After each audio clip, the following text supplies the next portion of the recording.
अब देखते हैं बेटा effect of introduction of dielectric on capacitance, charge, voltage, electric field, energy. मतलब हम इसमें इफेक्ट निकालेंगे कैपेसिटेंस पे क्या फ़र्क पड़ता है, चार्ज पे क्या फ़र्क पड़ता है, वोल्टेज पे क्या फ़र्क पड़ता है, एनर्जी पे क्या फ़र्क पड़ता है जब हम डाइलेक्ट्रिक डालते हैं कैपेसिटेंस में। तो इसमें दो केस हैं। केस वन वो है कि ये आपका कैपेसिटर है और बैटरी लगी हुई है। अब आपने बैटरी को लगे रहने दिया और डाइलेक्ट्रिक भर दिया। बैटरी हटाई नहीं है, बैटरी लगी रही, तो बैटरी रिमेन कनेक्टेड। पहला केस है बैटरी रिमेन कनेक्टेड। तो ध्यान रखना है कि बैटरी का काम होता है वोल्टेज कांस्टेंट रखना।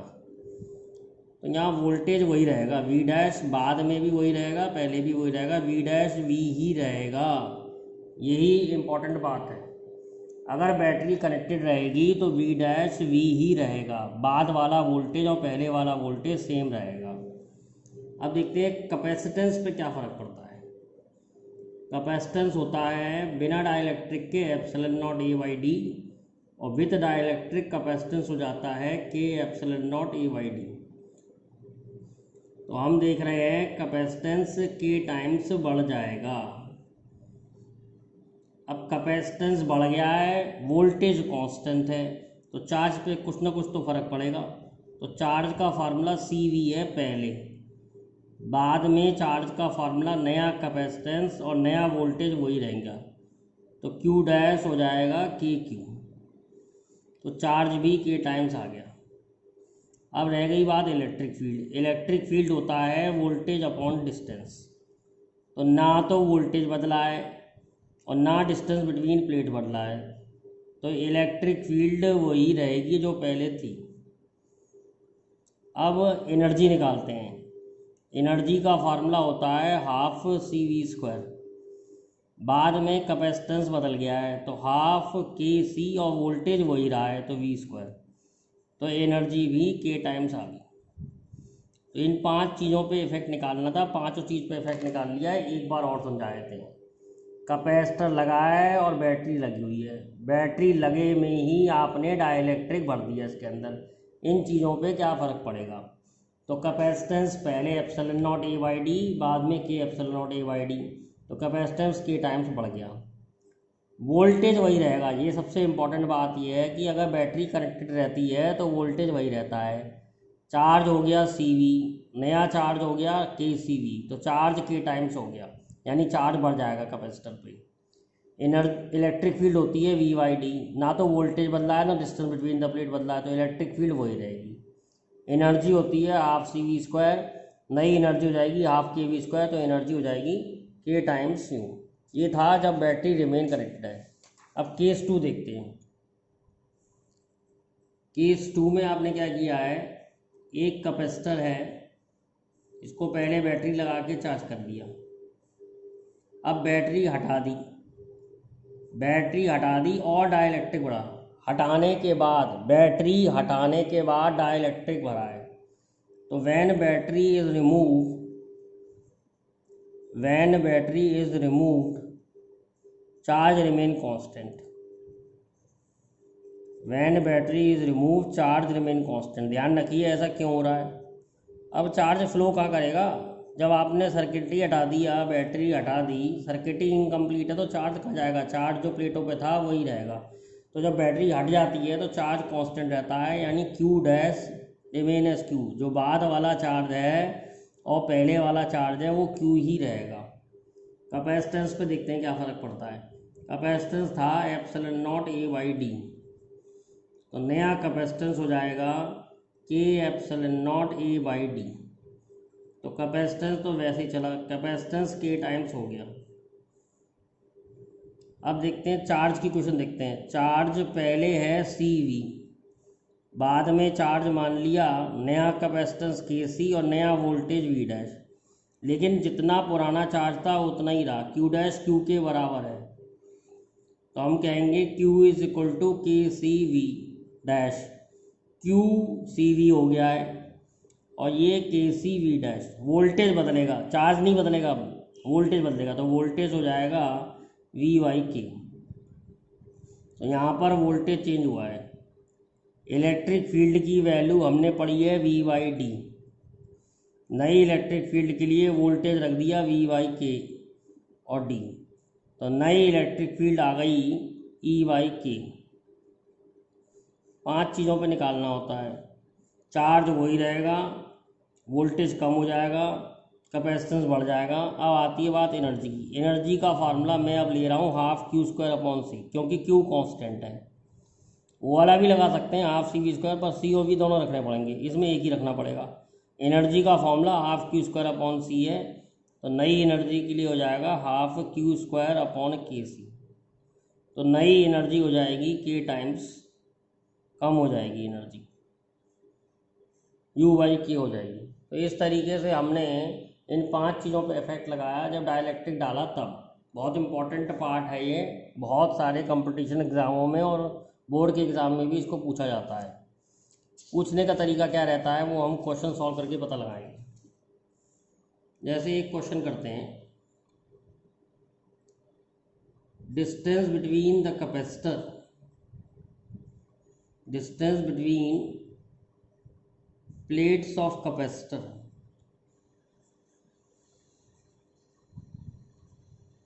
is made 3 times. What would be effect on charge, voltage, electric field,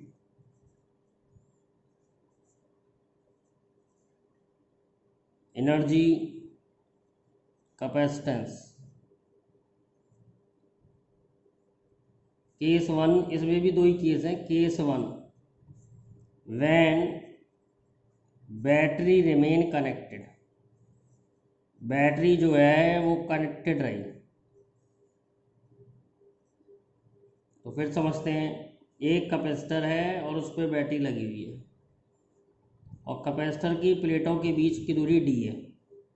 अब बैटरी लगी रहने दी और प्लेट की बीच की दूरी 3D कर दी है, 3 गुना कर दी है। तो आपके इन चीज़ों पे क्या फ़र्क पड़ेगा? बहुत सिंपल है।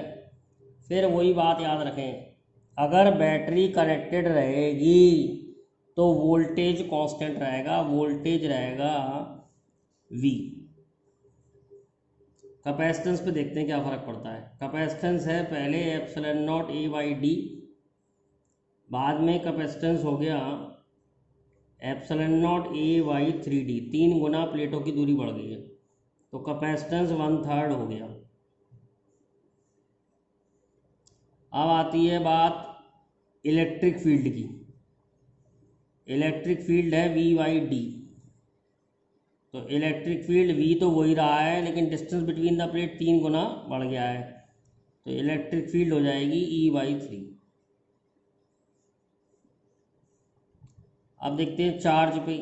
चार्ज है पहले सी वी, नया चार्ज हो जाएगा C बाई 3, कैपेसिटेंस हो गया वोल्टेज V, तो नया चार्ज हो गया Q बाई 3। एनर्जी, एनर्जी होती है हाफ सी वी स्क्वायर, तो नई एनर्जी के लिए नया कैपेसिटेंस रख दिया, वोल्टेज वही रहेगा, तो एनर्जी हो गई U बाई 3। तो इस तरीके से क्वेश्चन आ सकते हैं। ये था जब बैटरी रिमेन कनेक्टेड। केस 2 देखते हैं इसका। Case 2, battery disconnected. Battery disconnect करने के बाद प्लेटों की बीच की दूरी बढ़ाई गई है, जैसे ये प्लेट्स ऑफ कैपेसिटर हैं, इनके बीच की दूरी d है और बैटरी लगा के इसे चार्ज कर लिया।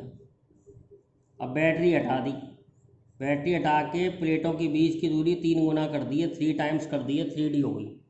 अब फिर निकालना है कि अब क्या फ़र्क पड़ेगा। ध्यान रखें, बैटरी डिस्कनेक्टेड हो जाती है तो चार्ज वही रहता है, चार्ज कांस्टेंट रहता है, चार्ज कांस्टेंट। बैटरी हट जाएगी तो चार्ज कांस्टेंट रहेगा, बैटरी लगी रहेगी तो वोल्टेज कांस्टेंट रहेगा। कैपेसिटेंस पे देखें क्या फ़र्क पड़ा। कैपेसिटेंस है epsilon not a by D, नया कैपेसिटेंस हो जाएगा epsilon not a by 3d। तो कैपेसिटेंस 3 गुना कम हो गया। अब देखते हैं चार्ज वही रहेगा, तो देखते हैं वोल्टेज पे क्या फ़र्क पड़ेगा। पहले है Q बराबर सी वी, बाद में Q डैश नया चार्ज जो है वो हो गया C/3 और नया वोल्टेज V डैश मान लिया। लेकिन नया चार्ज और पुराना चार्ज बराबर है, तो Q डैश बराबर C/3 V डैश, तो ये रख दिया CV is equal to C/3 V dash. तो वोल्टेज जो है 3 गुना हो जाएगा, voltage becomes thrice. Electric field, electric field का फार्मूला है V/D। नई इलेक्ट्रिक फील्ड के लिए नया वोल्टेज रख दिया 3V, नया डिस्टेंस रख दिया 3D, तो इलेक्ट्रिक फील्ड वही आ रही है जो पहले थी। अब आता है एनर्जी। एनर्जी के लिए फार्मूला लगाया half Q² upon C, Q वही है, तो नया कैपेसिटेंस जो है वो C/3 है, तो C और 3 ऊपर, तो हमने देखा एनर्जी जो है 3 टाइम्स बढ़ जाएगी। तो इस तरीके के सवाल आ सकते हैं। इन 5 चीज़ों पे क्या फ़र्क पड़ता है जब बैटरी लगी रहती है और बैटरी हट जाती है। ये एक मोस्ट इम्पॉर्टेंट क्वेश्चन है और ये बहुत बार कंपटीशन में भी पूछा गया है, बोर्ड में भी पूछा गया है। तो एक बैटरी लगी है 6 वोल्ट की, एक कैपेसिटर C1 है 1 माइक्रोफैरड, एक कैपेसिटर C2 है 1 माइक्रोफैरड, एक स्विच लगा हुआ है। देखते हैं क्या क्वेश्चन पूछ रहा है। Initially switch S is close, switch S पहले बंद है। After some time S is open, switch S को खोल दिया गया and dielectric of dielectric constant K is equal to 3 is inserted. इसमें दोनों में डाइलेक्ट्रिक भर दिया गया जिसका K 3 दिया हुआ है। How will charge and voltage on to capacitor change after insertion of dielectric. Voltage और चार्ज कैसे चेंज होंगे डाइलेक्ट्रिक डालने के बाद। तो अब देखिए पहले स्थिति देखते हैं। पहले स्विच एस क्लोज है तो दोनों कैपेसिटर चार्ज होंगे, क्योंकि पैरेलल में in parallel initially voltage is same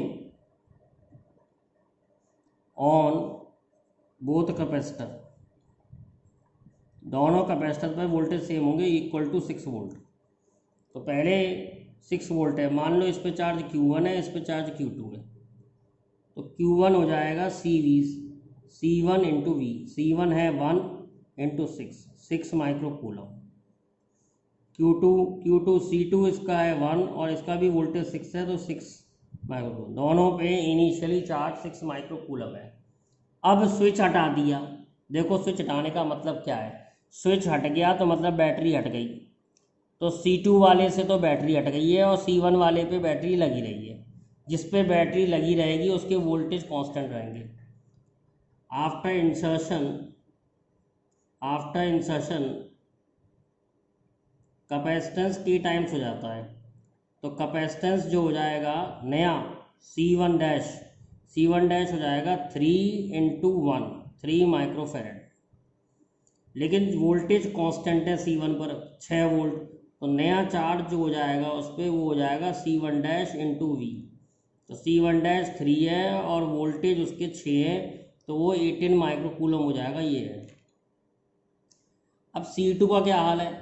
C2 का भी कैपेसिटेंस K टाइम्स बढ़ जाएगा, तो इसका भी कैपेसिटेंस हो जाएगा 3। लेकिन ध्यान रखें यहाँ Q कांस्टेंट है, C2 पे Q कांस्टेंट है, तो Q कितना था C2 का 6 माइक्रो कूलम। तो Q is equal to C dash V dash लगाएं तो Q रहेगा 6 माइक्रो कूलम और C डैश है 3 माइक्रो फैरेड और वोल्टेज V डैश मान लिया या V2 डैश मान लो, V2 डैश। तो V2 डैश आ जाएगा 6/3 यानी कि 2 वोल्ट। तो ये क्वेश्चन था। आपको ये याद रखना है, जिस पे से स्विच हट गया, स्विच हटाने पर इससे बैटरी हट गई, इस पर चार्ज कांस्टेंट रहेगा, और इस पर बैटरी लगी रहेगी, इस पर वोल्टेज कांस्टेंट रहेगा। तरीका अलग है पूछने का, लेकिन कंसेप्ट वही है।